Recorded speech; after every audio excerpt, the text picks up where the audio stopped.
Me llamo Rosa Beltrán. Tengo 77 años. Y hace mucho tiempo que dejé de contar las canas que me asoman por la frente.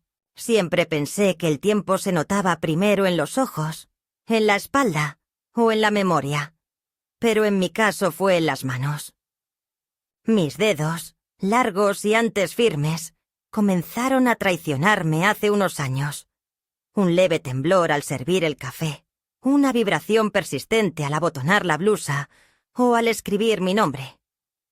No fue la edad lo que me dolió al principio, sino el modo en que los demás lo notaron. Nadie lo decía abiertamente, pero yo veía las miradas de mis vecinos cuando pasaba el bolígrafo al firmar algún papel en el banco, o los comentarios disimulados de la farmacéutica cuando me ofrecía vitaminas para la agilidad, como si mi temblor significara que ya no podía decidir, pensar o valer. Pero lo que nadie sabía, ni siquiera mi propio hijo, era que esas mismas manos, temblorosas y nudosas, seguían firmando cada mes los pagos de nómina de su empresa. Fui contadora durante casi 40 años. Y aunque ya no trabajo en una oficina, jamás me desligué por completo de los números. Me siguen gustando por su orden, su lógica, su justicia impersonal. Me gusta revisar balances a mano, tachar con lápiz, ajustar cifras y guardar los documentos en sobres rotulados con mi letra antigua.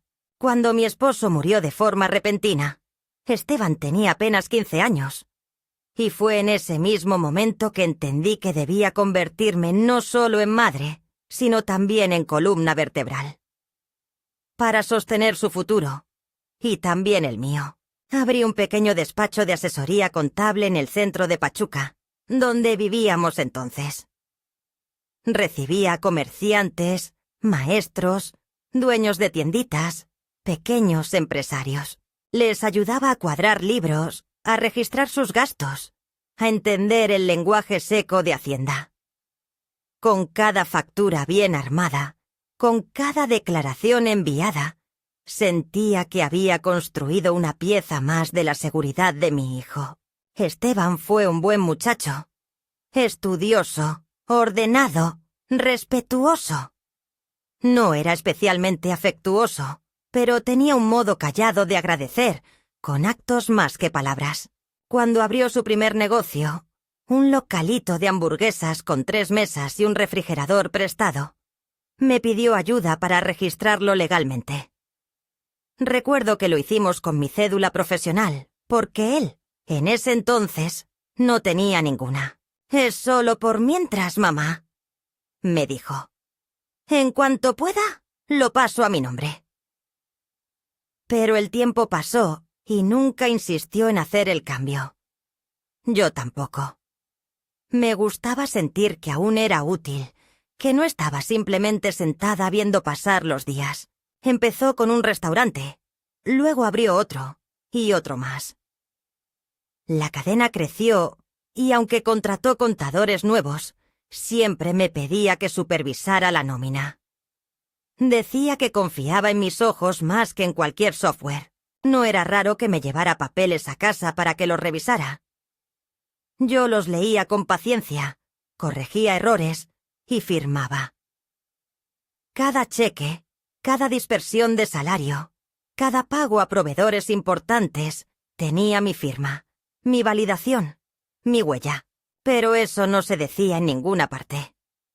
Era una colaboración silenciosa, como tantas que hacen las madres en este mundo. No pedía agradecimientos. Bastaba con que me incluyera, con que no me olvidara. Pero poco a poco empecé a notar un cambio.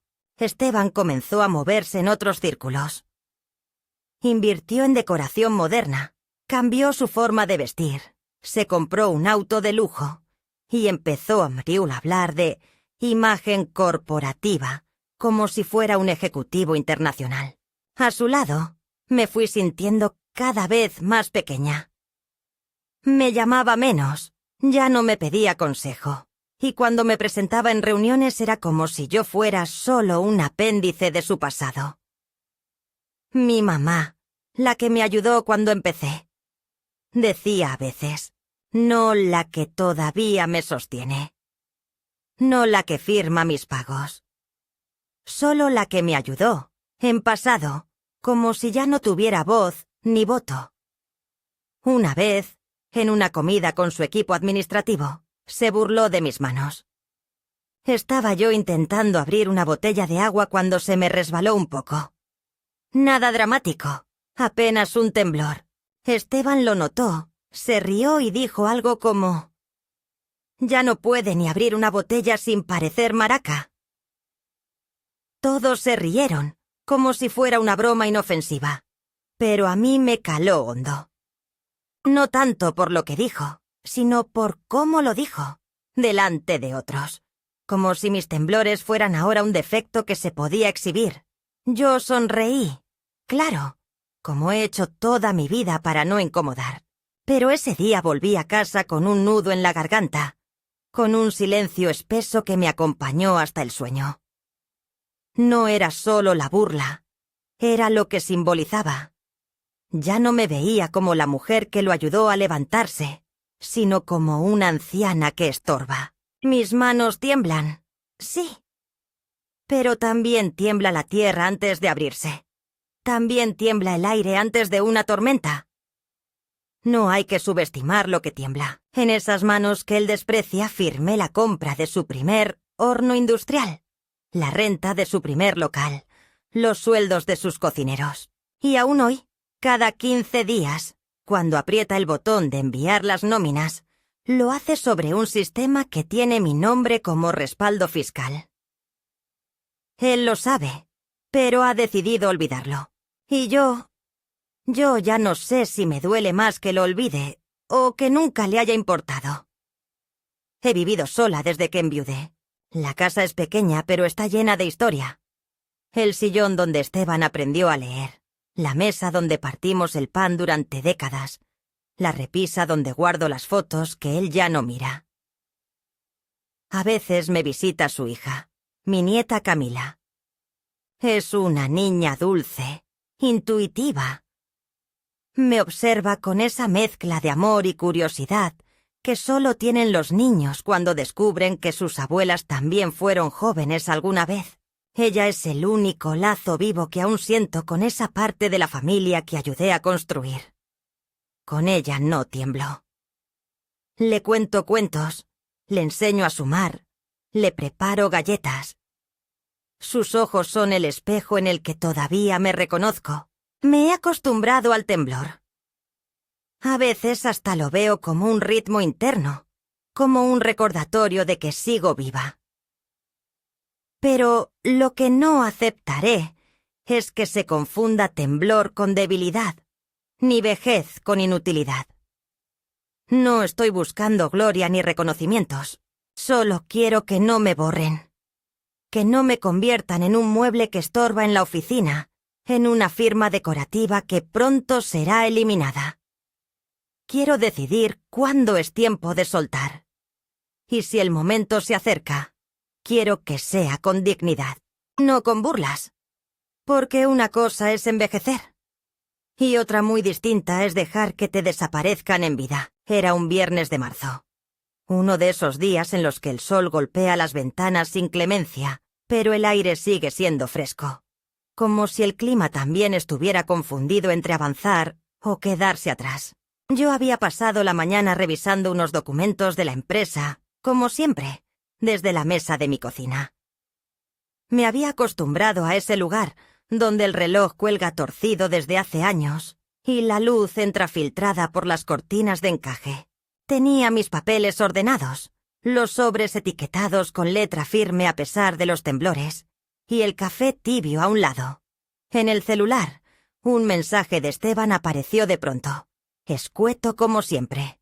«Mamá, hoy ven al restaurante de Plaza Arcadia. Hay reunión con el personal y comida después. Quiero que estés». No era común que me invitara a eventos públicos, mucho menos con el equipo completo. Tal vez, pensé en ese momento, quería reconocer mi labor, tener un gesto de gratitud, mostrarme que aún era parte esencial. Me arreglé con esmero. Me puse el broche de perlas que guardo para las ocasiones especiales y salí 1 hora antes, como siempre, por miedo al tráfico. Cuando llegué, el restaurante estaba lleno de movimiento. Camareros alineando copas, cocineros revisando bandejas, empleados de distintas sucursales entrando con sus uniformes recién planchados. Esteban estaba al fondo, con una camisa que no le había visto antes y el cabello perfectamente peinado. Me saludó con un beso rápido y me indicó una mesa en la esquina del salón, lejos de la tarima donde se suponía que se harían los anuncios. Me senté obediente, sin hacer preguntas. Aún quería pensar que tal vez todo era parte de una sorpresa. El evento empezó con palabras de agradecimiento, de crecimiento, de futuro. Subió primero Esteban, luego su socio nuevo, un tal Ricardo que hablaba como si la empresa fuera suya desde siempre.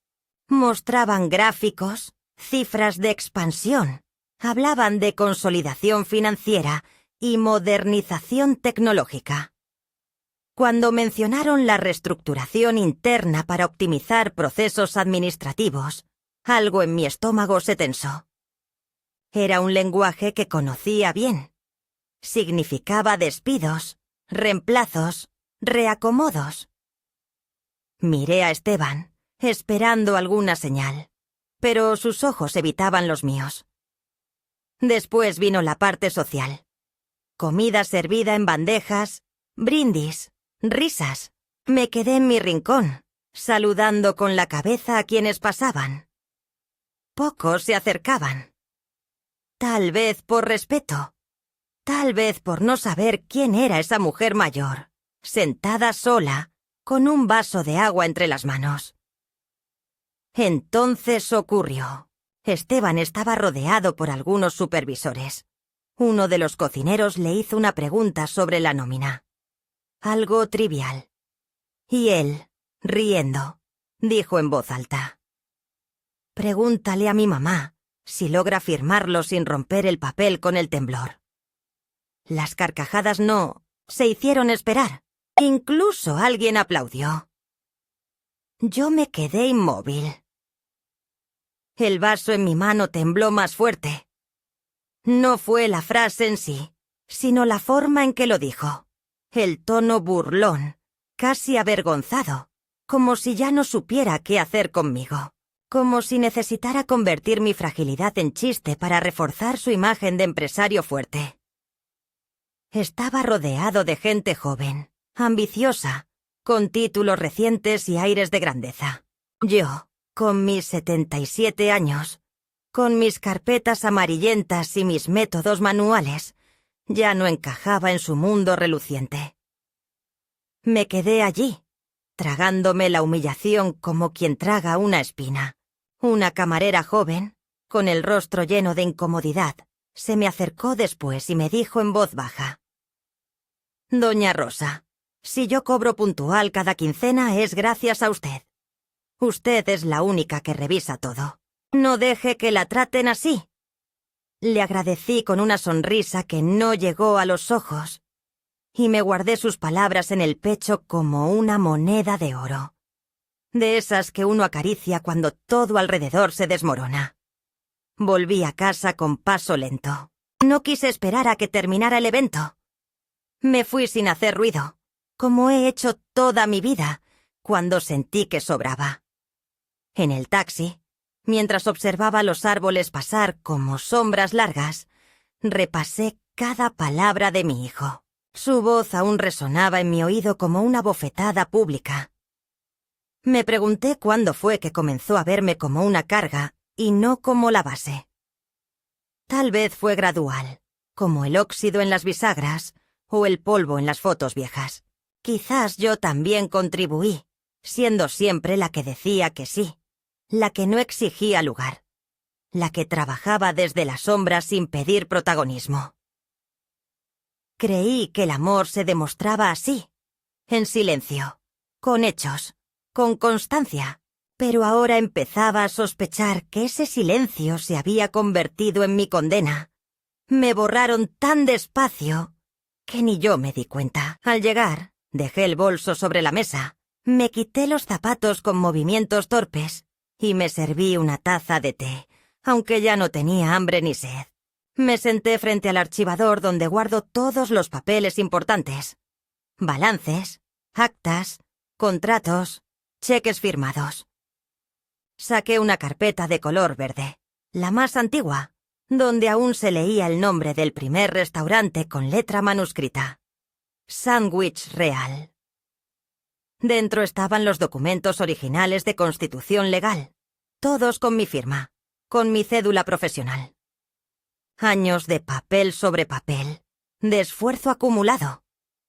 Cada cifra era una parte de mi vida. Cerré la carpeta y la sostuve contra el pecho como si fuera un escudo. No estaba loca, no era inútil, y no era menos por tener las manos temblorosas. Al contrario, era precisamente esa mano que él ridiculizó frente a todos, la que todavía protegía sus ingresos, la que pagaba a los empleados, la que validaba sus contratos. Esteban no lo sabía, pero su intento de transferir la administración a una firma externa ya había llegado a mis oídos. Un amigo del despacho contable me advirtió que su firma estaba tramitando los poderes para una nueva persona, sin consultarme, sin decirme nada. Quería removerme del sistema de forma discreta, legalmente, como quien cambia una bombilla vieja. Pero yo, que fui contadora durante toda una vida, sabía leer las señales. Y sabía actuar. Aún no decidía qué haría, pero esa tarde, mientras el sol bajaba sobre los techos del barrio y la sombra del jacarandá dibujaba formas sobre la pared, supe que algo había cambiado dentro de mí. Ya no era cuestión de dignidad solamente, era una cuestión de justicia, de memoria, de no permitir que me borraran con una broma, con un nuevo sistema, con una firma falsa. Mi historia no es única. Muchas mujeres de mi edad, en mi colonia, en mi ciudad, en mi país, hemos vivido vidas enteras construyendo mundos que luego nos expulsan. Cuidamos, trabajamos, educamos, protegemos. Y luego, cuando nuestras manos tiemblan o nuestra voz se apaga un poco, se nos quiere relegar al rincón, al olvido, a la mesa más alejada del salón. Pero si algo he aprendido, es que aun cuando la voz tiembla, se puede decir: basta. Y aun cuando la mano no es firme, puede firmar el final de una injusticia. Tal vez esa reunión fue su manera de anunciar que ya no me necesitaba. Tal vez su burla fue un intento de cerrar un ciclo. Pero lo que él no sabe, lo que nunca ha sabido del todo, es que yo no soy una nota al pie de su historia. Soy la introducción, el capítulo 1, la base sobre la que se construyó su éxito. Y si alguien va a cerrar el libro, será quien lo comenzó. No dormí aquella noche. El cuerpo me pedía reposo. Pero la mente seguía despierta, rumiando cada detalle de la reunión, cada palabra dicha por Esteban, cada sonrisa que no fue para mí, cada mirada que me evitó, como si la presencia de una mujer mayor entre ellos desentonara con la estética del éxito que tanto se esforzaban por proyectar. Me levanté varias veces a servirme agua, a caminar por la casa, a revisar los documentos sin motivo claro, solo por tocar papeles que me recordaban que aún estaba ahí, que seguía siendo parte de algo que no podía borrarse de un día para otro. La madrugada me sorprendió sentada frente a la mesa del comedor, con la carpeta de nóminas abierta y los lentes puestos. Aunque ya no estaba leyendo nada, solo miraba las firmas, las fechas, los sellos, como quien observa una historia que nadie más parece recordar. En la mañana siguiente decidí no hacer nada impulsivo. Aprendí hace muchos años que las decisiones importantes no se toman con el corazón alterado. Me preparé café, me peiné con esmero y llamé a Claudia, una antigua colega del despacho donde trabajé durante los años 80. No hablábamos desde hacía meses, pero su voz fue igual de cálida. Le pedí un favor sencillo, que revisara los registros públicos de la empresa y me avisara si había alguna solicitud reciente de modificación en la estructura administrativa. No preguntó por qué. «Dame un par de días», me dijo, como si intuyera que detrás de mi voz tranquila había algo más profundo. Luego colgué y me senté en el sillón junto a la ventana, con una libreta en el regazo. Empecé a escribir una lista, algo que siempre me ayudó a pensar. Puntos clave, fechas relevantes, nombres de proveedores, copias de contratos, poderes notariales. Línea tras línea, me fui reencontrando con la arquitecta que fui, con la contadora meticulosa, con la mujer que durante décadas sostuvo no solo un negocio, sino una familia. El lunes siguiente volví a recibir un mensaje de Esteban. Esta vez no era una invitación. Era una instrucción. «Mamá, ya no hace falta que revises las nóminas este mes. El nuevo sistema lo hace automáticamente. Te aviso si se necesita algo». No había ni saludo, ni firma. Solo esa frase fría, que parecía salida de un comunicado empresarial. Lo leí varias veces, con el ceño fruncido, con la garganta cerrada. Ya no hace falta. Como si mi trabajo, mi aporte, mi presencia fueran un adorno que se podía quitar sin consecuencias. Me quedé inmóvil con el teléfono en la mano, sintiendo cómo la rabia me subía por dentro. No como fuego, sino como una bruma espesa que me nublaba el pecho. En lugar de responder, abrí una caja de madera que tenía en el armario del cuarto. Dentro estaban las copias de los poderes notariales, firmados hace 15 años, que me daban autoridad legal sobre las cuentas y sobre el nombre fiscal de la empresa. Porque por más que Esteban quisiera modernizar y reorganizar, la base seguía siendo la misma. Todo estaba construido sobre mi nombre, mi cédula profesional, mi antigüedad ante Hacienda. Sin mi firma, nada podía operar legalmente. Eso lo sabía él. Y, sin embargo, intentaba desplazarme como si yo fuera una reliquia. Claudia me llamó esa misma tarde. Su tono era serio. Me confirmó que Esteban había iniciado un trámite para modificar la representación fiscal de la empresa. Estaba usando un acta firmada por un notario de dudosa reputación, argumentando incapacidad progresiva de mi parte para continuar. En los papeles decía que yo presentaba dificultades motrices y cognitivas que ponían en riesgo el manejo adecuado de recursos. No pude evitar reír con amargura. No le bastaba con borrarme de la nómina. Necesitaba justificarlo con un diagnóstico falso, como si mis manos temblorosas fueran sinónimo de demencia, como si mi edad automáticamente me invalidara. Claudia estaba indignada. Me ofreció ayuda legal, conexiones, contactos. Le agradecí, pero le pedí tiempo. «Aún no voy a mover nada», le dije. «Primero necesito entender qué se rompió en mi hijo». Los días siguientes los dediqué a observar. Llamé al banco, revisé movimientos. Noté que Esteban había solicitado nuevos accesos digitales, que su firma estaba comenzando así a aparecer en documentos que yo solía autorizar. Aún así, las cuentas aún estaban a mi nombre. No podía cambiar eso sin una resolución legal firme. Sabía que estaba caminando en la cuerda floja, que cualquier acción mía lo pondría en alerta. Por eso me moví en silencio. Empecé a hacer copias de todo. Escaneé actas, recibos, poderes, contratos de empleados. Los guardé en una carpeta USB y la escondí dentro de un libro falso en mi biblioteca. También llevé una copia impresa a casa de mi vecina Luisa, con quien siempre compartí más que charlas de jardín. Ella no hizo preguntas.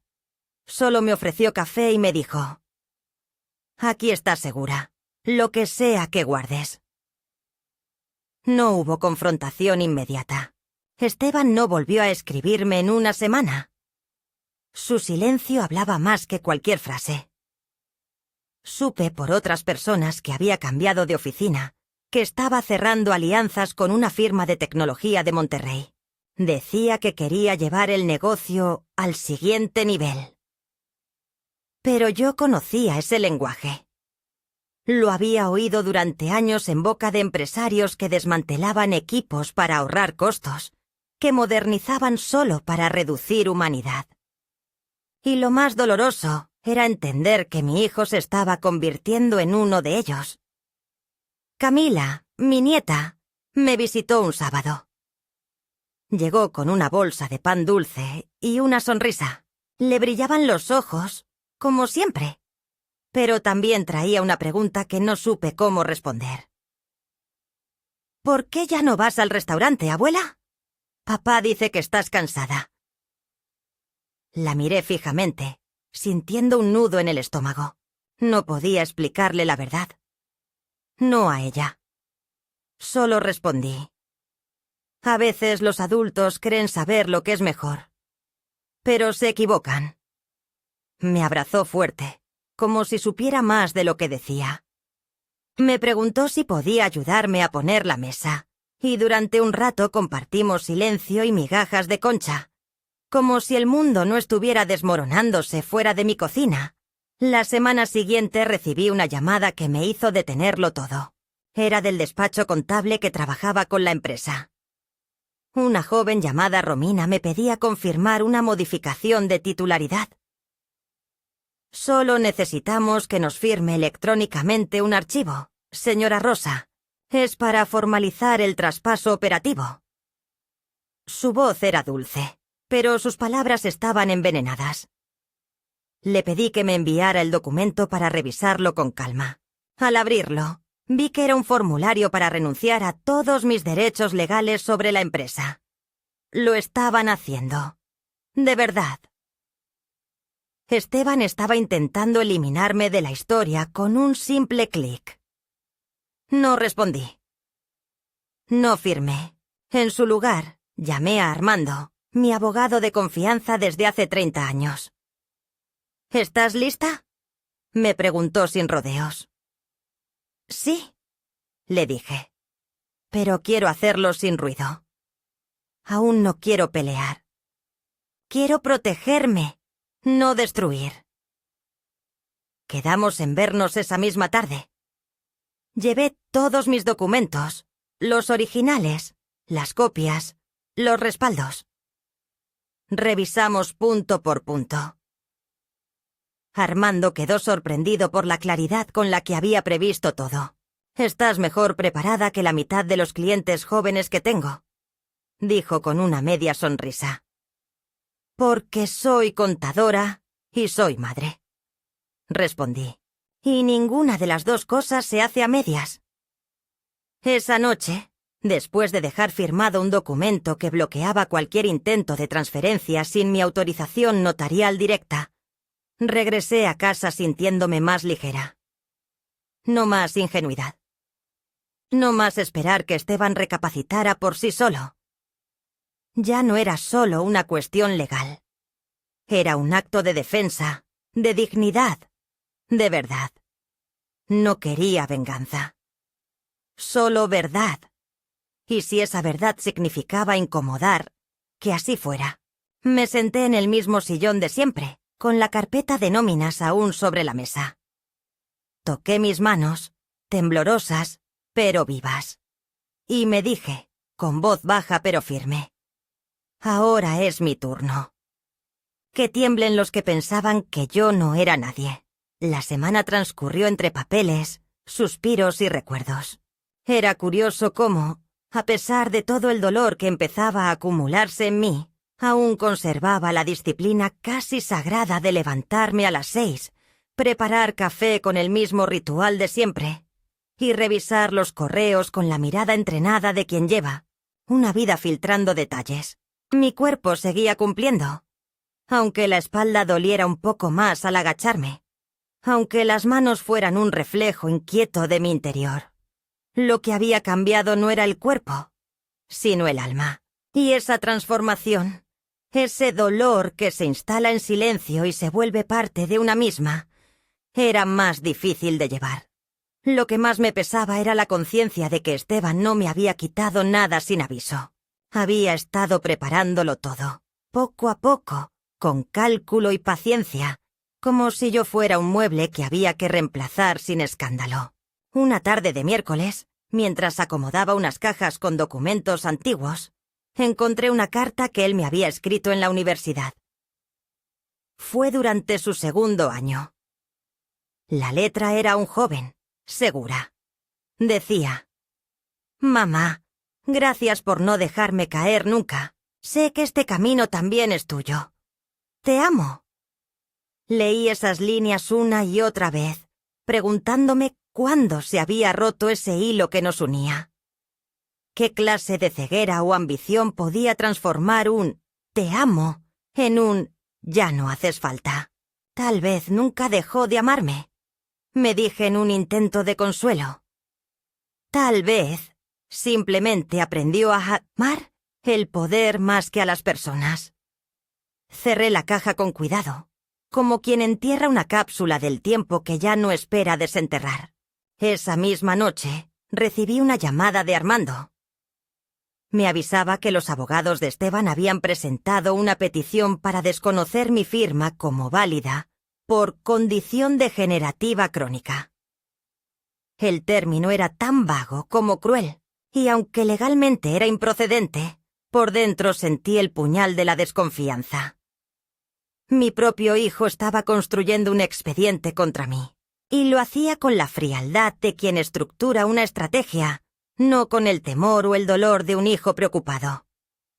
No lo hacía para cuidarme. Lo hacía para desplazarme. En ese momento algo cambió. Ya no era cuestión de proteger mis derechos, era un asunto de recuperar mi nombre, mi historia, mi lugar. Y no por orgullo, sino por verdad. Porque si yo me callaba, todo lo que había construido corría el riesgo de ser reescrito sin mí. Y eso no podía permitirlo. Al día siguiente me vestí con el mismo traje azul con el que solía presentarme en auditorías importantes. Me peiné como en los tiempos en que dirigía reuniones. Me puse los aretes de perla de mi madre y salí rumbo a la oficina de Armando. Le pedí que me acompañara a la sede de la Secretaría de Hacienda para actualizar los registros fiscales. Entré con paso firme. Presenté los documentos. Pedí hablar con la directora del área, una mujer joven que me recibió con respeto. Le expliqué mi situación con calma, sin dramatismo. Le mostré las carpetas, las fechas, las firmas, las pruebas. Ella me escuchó con atención y al final me dijo algo que no olvidaré. «Señora Beltrán, usted no solo está en regla. Está impecablemente en regla. Nadie podrá moverla sin su consentimiento». Salí de ahí sintiéndome, por primera vez en semanas, no solo protegida, sino validada. Aún era la misma mujer capaz de armar una estrategia, la misma que sabía mirar el sistema sin miedo. Volví a casa y encendí el televisor sin mirar lo que daban. Quería solo ruido de fondo mientras pensaba. En la pantalla, una actriz anciana decía una frase que me llegó hondo. A veces, la familia te enseña el desprecio con la misma voz con la que antes te arrullaban. Me senté en el sofá y permití que las lágrimas fluyeran por fin, no de rabia, no de desesperación, sino de duelo. Porque esa frase resumía todo lo que sentía. Mi hijo me había arrullado con palabras dulces, con abrazos de niño, con promesas de nunca olvidarme. Y ahora me despreciaba con el mismo rostro, con la misma voz. El amor, cuando se desfigura, deja cicatrices más profundas que el odio. Horas después, recibí un mensaje inesperado. Era de Camila. Me decía que había escuchado una conversación de su padre con un abogado, que mencionaban mi retiro voluntario y que ella no entendía por qué nadie me lo había preguntado. ¿Tú quieres dejar la empresa, abuela?, preguntaba con la inocencia feroz de los adolescentes. Le respondí que no, que nadie me lo había consultado, y que estaba bien que quisiera saber. Entonces no dejes que te borren. Me escribió de vuelta. Tú siempre me has dicho que la voz más importante es la propia. Esa noche dormí con el celular bajo la almohada, como si sus palabras fueran un talismán. A la mañana siguiente hice algo que llevaba tiempo posponiendo. Abrí mi computadora, accedí al sistema interno de la empresa y descargué todos los informes financieros del último año. Revisé facturas, movimientos, pagos, nombres de proveedores. Descubrí cosas que no esperaba. Pagos duplicados a una misma consultora, gastos disfrazados de bonos, transferencias a cuentas externas que no estaban registradas oficialmente. Eran montos pequeños, pero consistentes. Formaban un patrón. No quise suponer lo peor, pero las cifras hablaban por sí solas. Algo se estaba desviando. Y aunque yo ya no tenía acceso directo a todas las cuentas, aún podía ver lo suficiente como para entender que la transparencia se había desdibujado. Me senté en silencio, con las manos sobre el teclado, temblando más por la revelación que por la artritis. No solo me estaban desplazando, también estaban aprovechando mi ausencia para mover dinero como no se debía. Llamé a Armando y le pedí que reuniera todas las pruebas, que las guardara en un sobre sellado. No quiero usar esto, pero necesito tenerlo, le dije. Me entendió sin necesidad de más palabras. Luego llamé a Esteban. Era la primera vez que lo hacía en semanas. Contestó con voz seca, nerviosa. Le pedí vernos. No en su oficina, no en un restaurante. En mi casa. Quiero hablar como madre, no como cliente, le dije. Dudó un momento. Luego aceptó. «Paso el sábado», dijo, sin calidez. El sábado llegó puntual. Vestía informal, pero el ceño fruncido hablaba de tensión. Entró sin besarme, sin mirarme a los ojos. Se sentó frente a mí como si estuviera en una junta. «Mamá, sé lo que vas a decir, y antes de que empieces, quiero que sepas que no es personal. Solo es el curso natural de las cosas. La empresa necesita modernizarse, automatizarse. Tú ya no puedes seguir con esto». Lo dijo todo seguido, como quien recita un guión aprendido. Lo dejé hablar. Cuando terminó, puse frente a él una carpeta. Dentro estaban copias de todos los documentos, las pruebas, los poderes legales. Él la hojeó con incredulidad. «¿Qué es esto?», murmuró. «Esto», le dije con voz serena, «es la historia que tú estás tratando de borrar, y no te lo voy a permitir». Me miró, por fin, y en su rostro vi miedo. No por lo legal, sino porque se dio cuenta de que no estaba tratando con una anciana vencida, sino con la mujer que le enseñó a caminar entre números.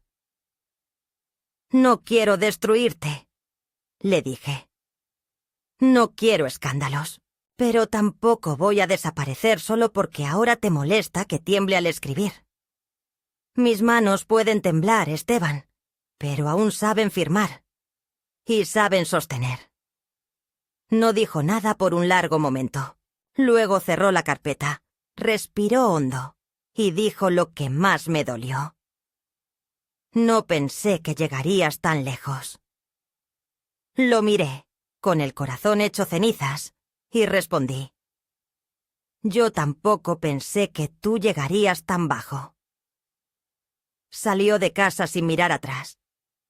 Y yo me quedé ahí, sentada, con el temblor latiendo en los dedos, pero el alma en calma. Porque había cruzado un umbral. Había elegido hablar, defenderme, poner límites. Y lo hice no solo por mí, sino por todas las mujeres que, como yo, han sido borradas con elegancia, con excusas disfrazadas de preocupación. A partir de ese momento supe que nada volvería a ser igual.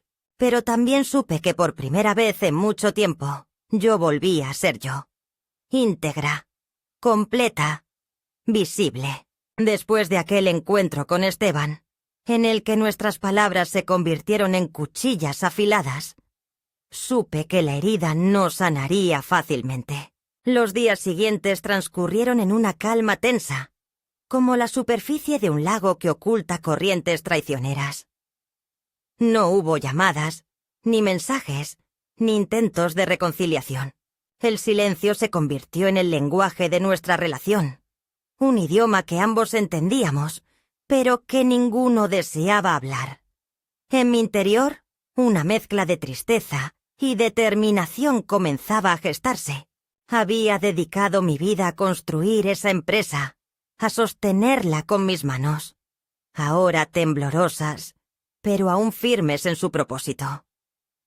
No podía permitir que mi legado se desvaneciera por la ambición desmedida de mi propio hijo. Decidí entonces que debía actuar, no por venganza, sino por justicia y por respeto a mi historia. Comencé por revisar minuciosamente los documentos que aún estaban bajo mi custodia. Contratos, balances, actas de reuniones. Cada hoja era una pieza del rompecabezas que había armado durante décadas. Descubrí irregularidades, movimientos financieros que no correspondían con las operaciones habituales de la empresa, transferencias a cuentas desconocidas, pagos a proveedores inexistentes, gastos inflados sin justificación aparente. Todo indicaba que Esteban estaba utilizando la empresa para fines personales, desviando fondos y manipulando cifras a su conveniencia. Con esta información, acudí a Armando, mi abogado de confianza. Le expuse mis hallazgos y juntos elaboramos un plan para proteger legalmente mi posición en la empresa. Presentamos una denuncia formal ante las autoridades competentes, respaldada por la documentación recopilada. Sabía que este paso podría desencadenar una confrontación directa con Esteban. Pero ya no podía quedarme de brazos cruzados mientras él destruía lo que con tanto esfuerzo había construido. La noticia de la denuncia no tardó en llegar a Esteban. Me llamó, furioso, acusándome de traición y de querer arruinar su vida. Intenté explicarle que mi intención no era dañarlo, sino salvaguardar la integridad de la empresa y de mi legado. Pero él no quiso escuchar. Colgó abruptamente, dejándome con el eco de sus palabras hirientes resonando en mi mente. Días después, recibí una notificación judicial. Esteban había iniciado un proceso legal para declararme incapacitada, alegando que mis temblores eran síntoma de una enfermedad degenerativa que me impedía tomar decisiones coherentes. La audacia de su acción me dejó atónita. No solo buscaba despojarme de mi posición en la empresa, sino también de mi dignidad y autonomía. Me sometí a evaluaciones médicas, todas las cuales confirmaron que, a pesar de mis temblores, mi capacidad cognitiva y juicio estaban intactos. Con estos informes en mano, enfrenté el proceso judicial con la frente en alto. Durante la audiencia, miré a Esteban a los ojos, buscando en su mirada al hijo que alguna vez me abrazó con ternura. Pero solo encontré frialdad y resentimiento. El juez falló a mi favor, desestimando las acusaciones de Esteban y reconociendo mi plena capacidad para tomar decisiones. La sentencia fue un alivio, pero también una confirmación dolorosa de la distancia irreparable que se había instalado entre nosotros. A pesar de la victoria legal, la batalla emocional continuaba. La empresa estaba sumida en una crisis, con empleados confundidos y preocupados por el futuro. Decidí convocar una reunión general para explicar la situación y reafirmar mi compromiso con la estabilidad de la organización. Durante la reunión, hablé con sinceridad, compartiendo mi historia y los desafíos que enfrentábamos. La respuesta fue abrumadoramente positiva. Muchos empleados expresaron su apoyo y gratitud, recordándome que mi liderazgo había sido fundamental en sus vidas. Este respaldo me dio fuerzas para seguir adelante. Reestructuré la administración, implementé controles más estrictos y trabajé incansablemente para recuperar la confianza de clientes y socios. Poco a poco, la empresa comenzó a estabilizarse, demostrando que la integridad y la perseverancia podían superar incluso las traiciones más profundas. En el ámbito personal, la relación con Esteban permanecía rota. Intenté acercarme, enviarle mensajes, invitarlo a conversar, pero él se mantuvo distante, encerrado en su orgullo y resentimiento. Acepté que no podía forzar una reconciliación, que cada uno debía recorrer su propio camino hacia la sanación. Mientras tanto, encontré consuelo en la compañía de Camila, mi nieta. Su presencia era un bálsamo para mi alma herida. Compartíamos tardes de conversación, risas y complicidad. Ella me recordaba que el amor verdadero no se desvanece con el tiempo ni con las adversidades. Reflexionando sobre todo lo sucedido, comprendí que las heridas más profundas no siempre provienen de enemigos externos, sino de aquellos a quienes más amamos.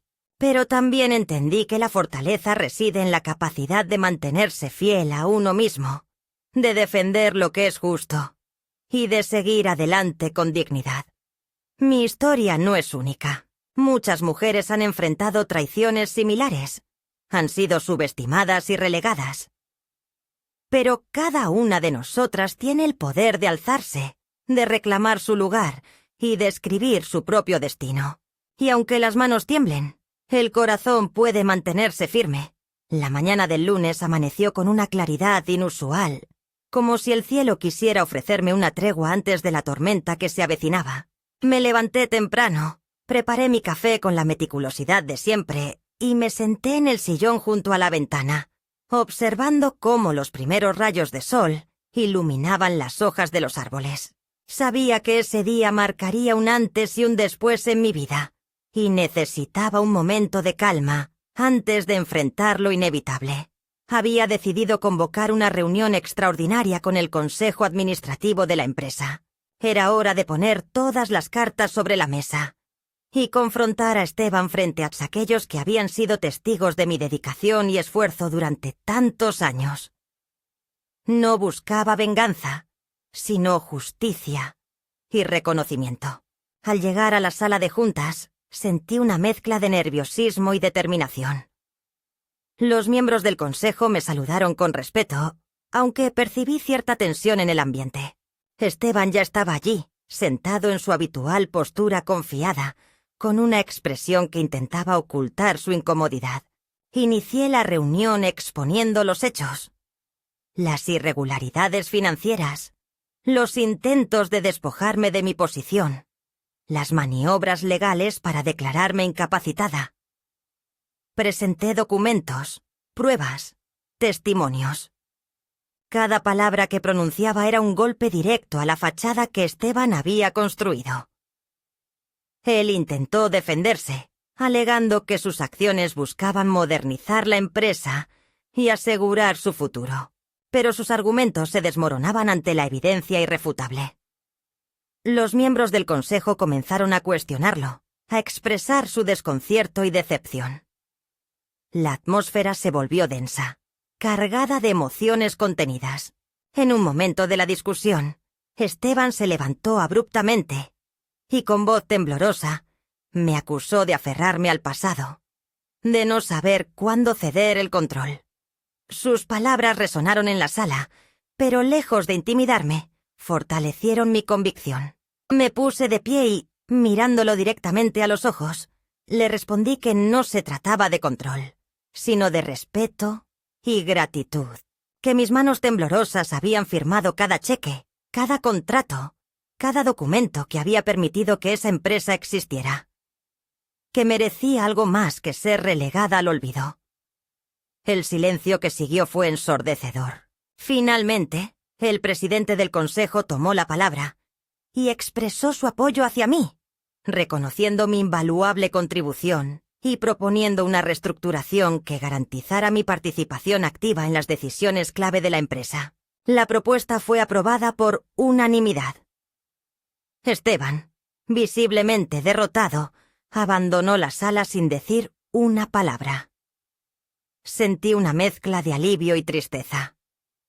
Había logrado defender mi legado, pero a un costo emocional considerable. Esa noche, de regreso en casa, me senté nuevamente junto a la ventana, con una taza de té entre las manos.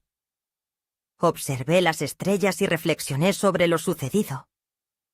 Había enfrentado uno de los desafíos más difíciles de mi vida y había salido fortalecida. Mis manos seguían temblando, pero ahora lo hacían con la satisfacción de haber sostenido mi verdad hasta el final. La casa volvió a ser un refugio de silencio tras aquella reunión que selló más que un acuerdo empresarial. Selló el destino de una relación que ya no volvería a ser la misma. Durante los días que siguieron, las voces del consejo, los documentos legales y las miradas que antes se desviaban ahora parecían reconocerme de nuevo, como si mi existencia hubiese sido restaurada en el paisaje que yo misma ayudé a trazar. Sin embargo, nada de eso me devolvía lo que más anhelaba: la posibilidad de mirar a mi hijo sin esa grieta dolorosa que ahora nos separaba. Me acostumbré a vivir con una calma nueva.